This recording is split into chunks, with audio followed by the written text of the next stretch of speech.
Hi everyone, it's Laura here and welcome back to my YouTube channel. In today's video I'm going to share with you my top 10 card making supplies. This video is part of a collaboration that I'm doing with Justine Hovey, and you will find a link to her video in the description box down below. And now let's dive right into this video. The first product I want to talk to you about is my mini MISTI. This is a stamping tool which will allow to stamp your images. It comes with two magnets that you can use to hold down your paper. And because it has a foam insert that you can remove, you can use it with photopolymer stamps or with rubber stamps too that are a little bit thicker. The reason why I love this tool so much is that I can stamp my images repeatedly and I will always get a sharp impression because I can use the magnets as well as the corners of the MISTI to keep my paper in place, so I can stamp multiple times in case I didn't get a good impression at the first step. I can use it to stamp multiple images at once and then they are ready to go for coloring or for a project that I plan to make later on. And it's also great for layering stamps like the one that I'm using right now, because you can accurately position the stamps and again you can stamp your image repeatedly so that you always get a crisp impression. I use my mini MISTI on most of my projects, and if you follow me here on YouTube, you'll know this by now. I love the size of the mini MISTI because it fits very nicely on my desk, but there is also a larger size available if that's something you'd prefer. In any case, this is a great ally and a great tool to have in your craft room, and I really think there are very few cards that I make without using it. Next we have the Guillotine trimmer. This one here is by Tonic Studios and it's the smaller version. The cutting surface is about 6 by 9 inches and you have the blade on the right side that you can move like I'm doing to cut your paper. And the reason why I like this trimmer so much is that I can get very sharp cuts with no fussy edges. I usually push the cardstock on the bottom where there is like a small raised edge so that your cuts are straight. And this cuts with basically no effort, even very heavyweight cardstock. The one that I was using there was 120 pounds, I think. In Europe it's 300 grams per square meter. And also I can cut watercolor cardstock, so it's a really great tool to have. And I love it so much that I even got two sizes. So I have the smaller one, which I use for my everyday card making because it fits so nicely on my desk. And then I have this larger one that I'm showing you right here. This has this arm that extends the cutting surface, and with that you can cut even 12 by 12 papers. And this I use mostly for my card bases right now, but for a long time this has been my main guillotine trimmer. And here I'm showing to you that you can cut super thin strips of cardstock and that the cuts are always super sharp. So if you're looking for a good quality paper cutter, this is a product that I can definitely recommend. My glass mat is probably one of my favorite tools ever. This one is also by Tonic Studios and it's a previous version. There is a newer one available on the market. And I love this surface because it's so great. You don't have to worry about getting it dirty. I'm showing you here that I have no fear whatsoever of dropping alcohol inks. I can use it to smoosh my distress inks. I can use texture paste directly on top. In this case, I am tinting some texture paste with my distress ink. And so this works as a palette for watercolor, as a base, as I said, to use with your mixed media products, and it's nice and sturdy and so easy to clean off. I mostly just need a little bit of water and a microfiber cloth or a baby wipe, and if I'm using alcohol inks or to remove any glue residues, I'm going to use some hand sanitizer. It's scratch resistant, so I can use my craft knife directly on it without needing to protect the surface. and it's also heat resistant, so when I'm doing some heat embossing or if I am drying a watercolor panel, I don't have to worry about protecting the surface. And you can use it also with your fuse tool if you have one. I like to use my glass mat in combination with my Easy Clean mat. This is also by Tonic Studios, and if you get the newer version of the glass mat, you will get this included with your product, so with your mat. And the reason why I like to use my Easy Clean mat is that I can do different techniques with distress inks and oxides, because as I am showing you in the video, the inks react differently to water on the glass mat and on the Easy Clean mat. And I can exploit these properties to get different looks on my backgrounds. Speaking of inks, another favorite of mine are distress oxides. These are similar to the distress inks if you are familiar with them, but because of the pigment component to them, their properties are actually a little bit different. They have a beautiful chalky look and they blend really easily with each other. You can use them with stencils to create your backgrounds, and you can do a ton of techniques with them. Distress oxides react with water, so you can just spritz some water on your backgrounds to create a fun look. Or you can, for example, dilute them with water and use them for watercoloring. They will behave a little bit different than traditional watercolors because they are not completely transparent because of their pigment component, but you can still get very fun looks with them, and they are a really great product to use because they are so versatile. You can use them to tint texture paste, and so far I've shared techniques that you can do with distress inks as well. But the one thing that you cannot do with distress inks is stamping, and I think that this is what really sets the distress oxides aside from the distress inks and makes them a complementary product to the distress inks themselves. So this is another go-to for my projects, and you will see them featured in a lot of my cards and videos. And here I have a small selection of some of my favorites, in case you're new to distress oxides and you were unsure on what colors to pick. I picked an ink per color family, and I went for bright colors because that's my personal preference. I also added in the vintage photo because that's great to give a vintage look to your projects. And you can find a list of all the products that I'll be showing in today's video with links to the shop where you can get them in the description box here on YouTube, as well as on my blog where I will have picture links too.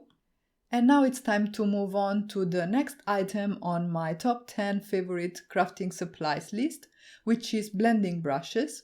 I am showing to you two different brushes. The first ones are by scrapbook.com. They are pretty large and they have some very soft bristles. You can use them to blend your inks towards white, you can use them over stencils, and you can also use them to blend your inks with each other. And if you struggle with getting a smooth blend with blending foams, you should definitely try a set of blending brushes because you can get some really soft blends. And also by adding layers on top of layers, you can build the intensity, so you can have either a very soft look or a more intense one. The other set of blending brushes that I'm showing to you are the ones by Ranger.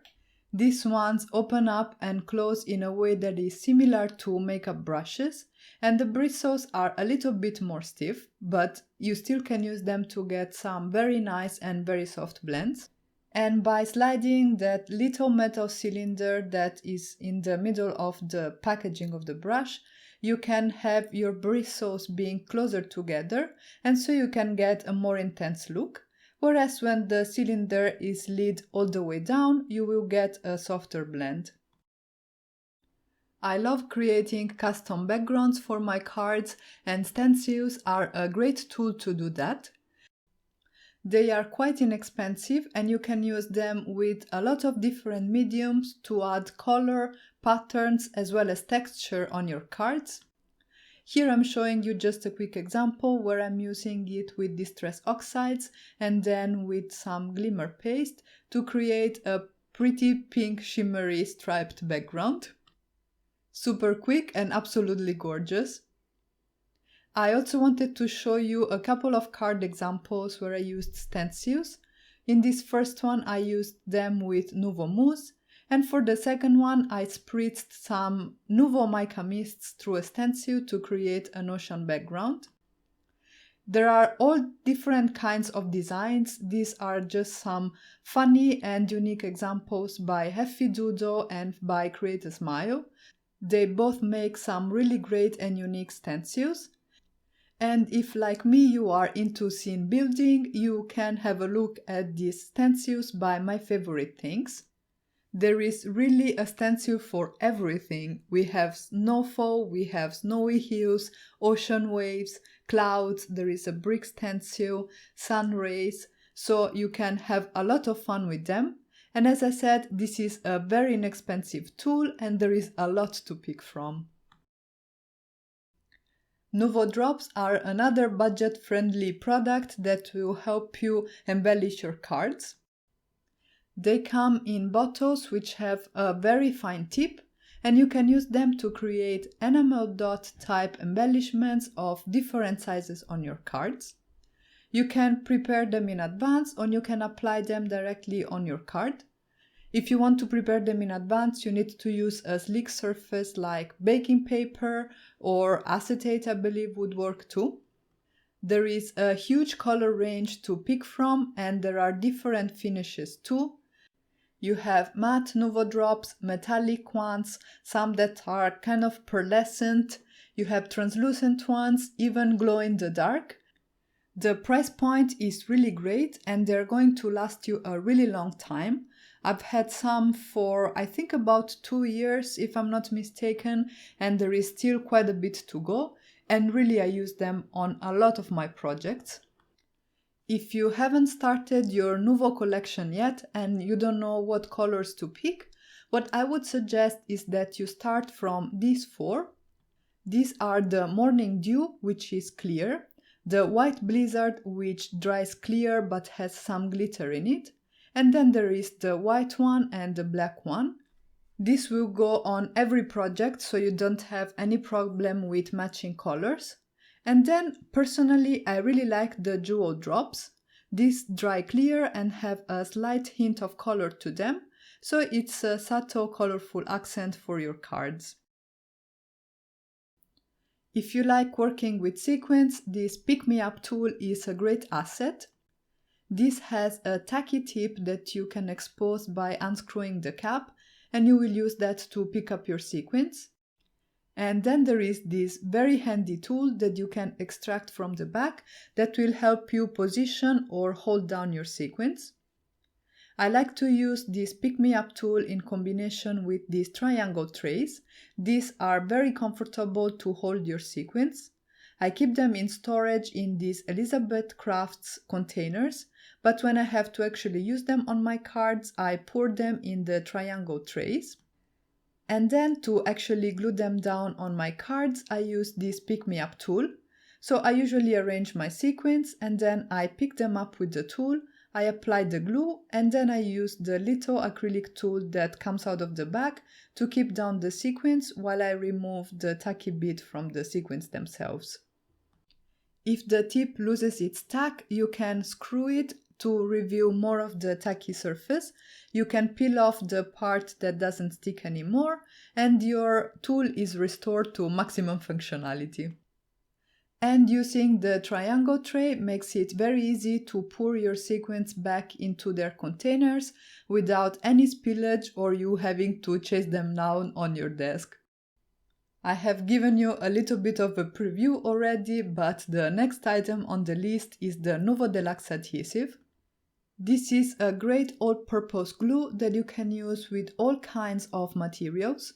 I use it to glue down paper, I use it for my sequins, and it has a very fine tip that doesn't clog easily at all. Although I usually prefer to use dry adhesive with acetate, you can in principle use NUVO glue for that as well. and I have successfully managed to use it to glue down vellum without it showing through too much because this dries clear. I'm always careful, and if I don't have anywhere to hide my glue behind and I'm using vellum, I will always just add it to the edges of the vellum panel. And as you can see, I can also use it to glue down ribbon. This is a really great glue, and since I've tried it, it's been my go-to liquid adhesive. Last but not least, we have the T-square ruler. This is such a great tool and it's so inexpensive, so it's definitely a must-have. You can use it to draw straight lines, and because of the teeth shape, you will be able to draw perpendicular lines very precisely. And you can use that for drawing and measuring purposes. It's also a great way to make sure that your sentiment banners are glued straight onto your card fronts. And in a very recent video, I have also shown some techniques that you can use with the mini MISTI and the T-square ruler to stamp a regular pattern like the one on this card. I will have a link to that in the video description down below as well. So these were my top 10 card making supplies. I hope you found this video useful and entertaining. Let me know in the comments below if you would like to see more content of this type on my channel, and also subscribe if you haven't already to be always up to date with new videos and new tutorials. Make sure to watch Justine's top 10 card making supplies video, which will be linked in the description box down below. As I said, we are collaborating today, and if you aren't subscribed to her channel, by all means do so, because she's such a great teacher and an awesome card maker. As always, thank you all very much for watching my videos, for all your comments and all your interactions. They mean a lot to me, and I will catch you guys soon with the next one. Ciao!